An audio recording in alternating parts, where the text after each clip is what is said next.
Old Johnny Appleseed by Elizabeth Harrison. Read by Pat Conroy. Many years ago, on the sparsely settled prairies of America, there lived an old man who was known by the queer name of Johnny Appleseed. His wife had died long ago, and his children had grown up and scattered to the corners of the earth. He had not even a home that he could call his own, but wandered about from place to place with only a few friends and a little or no money. His face was wrinkled, his hair was thin and gray, and his shoulders stooped. His clothes were old and ragged, and his hat was old and shabby. Yet inside of him was a heart that was brave and true. And he felt that even he, old and poor as he was, could be of use in the world, because he loved his fellow men, and love always finds something to do. As he trudged along the lonely road from town to town, or made for himself a path through the unbroken forest, he often thought of the good God and of how all men were children of the one Father. Sometimes he would burst out singing the words of a song which he had learned when he was a young man. Millions loving, I embrace you, all the world this kiss I send. Brothers, o'er yon starry tent dwells a God whose love is true. These words, by the way, are a part of a great poem you may someday read, and they once so stirred the heart of a great musician that he set them to the finest music the world has ever heard. And now the great thought of a loving God and the great music of a loving man comforted the lonely traveler. The old man wandered about from village to village, which in those days were scattered far apart, with miles and miles of prairie land stretching between them, and sometimes woodland and rivers, too, separated one village from the next.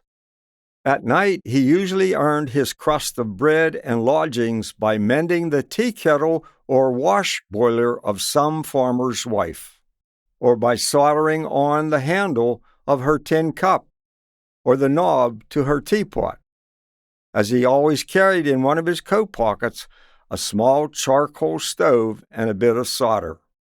He always carried under his arm or over his shoulder a green baize bag, and when the mending was done, he would oftentimes draw out of his green bag an old violin and begin to play.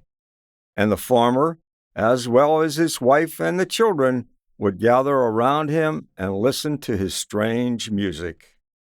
Sometimes it was gay and sometimes it was sad, but always sweet.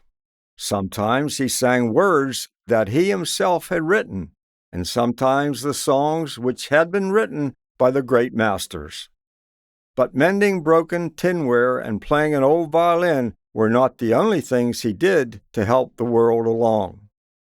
As he wandered from place to place, he often noticed how rich the soil was, and he would say to himself, "Someday this will be a great country with thousands of people living on this land, and though I shall never see them, they may never read my verses or hear my name, still I can help them and add some things to their lives."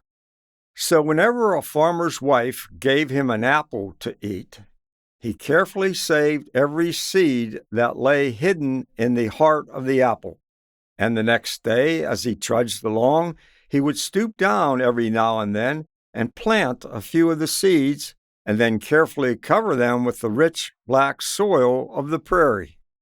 Then he would look up reverently to the sky and say, "I can but plant the seed, dear Lord, and thy clouds may water them, but thou alone can give the increase. Thou only can cause this tiny seed to grow into a tree whose fruit shall feed my fellow men." Then the godlike love that would fill his heart at such a thought would cause his face to look young again, and his eyes to shine as an angel's eyes might shine, and oftentimes he would sing in clear, rich tones. Millions loving, I embrace you. All the world this kiss I send. Brothers, o'er yon starry tent dwells a God whose love is true. And he knew that God dwelt in his heart as well as in the blue sky above. When the cold winters came and the ground was frozen too hard for him to plant his apple seeds, he still saved them, and he would often have a small bag full of them by the time that spring returned again. And this is how he came to be called Old Johnny Appleseed. Though nobody took very much notice of what he was doing, he still continued each day to plant apple seeds and each evening to play on his violin. By and by, his step grew slower, and his shoulders drooped lower until at last his soul, which had always been strong and beautiful, passed out of his worn old body into the life beyond, and the cast-off body was buried by some villagers who felt kindly towards the old man, but who never dreamed that he had ever done any real service for them or their children, and soon his very name was forgotten. But the tiny apple seeds took root and began to grow, and each summer the young saplings grew taller, and each winter they grew stronger, until at last they were young trees, and then they were old enough to bear apples. As people moved from the east out to the wild western prairies, they naturally enough selected sites for building their homes near the fruitful apple trees. And in the springtime, the young men gathered the blossoms for the young maidens to wear in their hair. And in the autumn, the fathers gathered the ripe red and yellow apples to store away in their cellars for winter use. And the mothers made applesauce and apple pies and apple dumplings of them. And all the year round, the little children played under the shade of the apple trees. But none of them ever once thought of the old man who had planted for people he did not know and who would never even thank him for his loving services. Each apple that ripened bore in its heart a number of new seeds, some of which were planted and grew into fine orchards from which were gathered many barrels of apples. These were shipped farther west until the Rocky Mountains were reached. In the center of each apple shipped were more seeds, from which grew more apple trees, which bore the same kind of apples that the wrinkled old man in the shabby old clothes had planted long years before. So that many thousands of people have already been benefited by what the poor old man in the shabby old coat did, and thousands yet to come will enjoy the fruits of his labor. It is true he never wore the armor of a great knight and never held the title of a great general. He never discovered a new world, nor helped his favorite to sit on the throne of a king. But perhaps, after all, though ragged and poor, he was a hero, because in his heart he really and truly sang, as well as with his lips.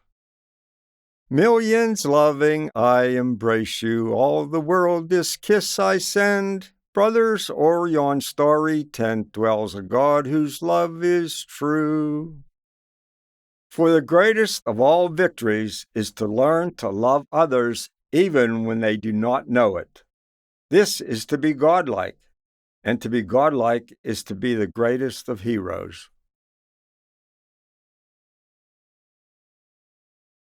A production of We Are One Body Audio Theater.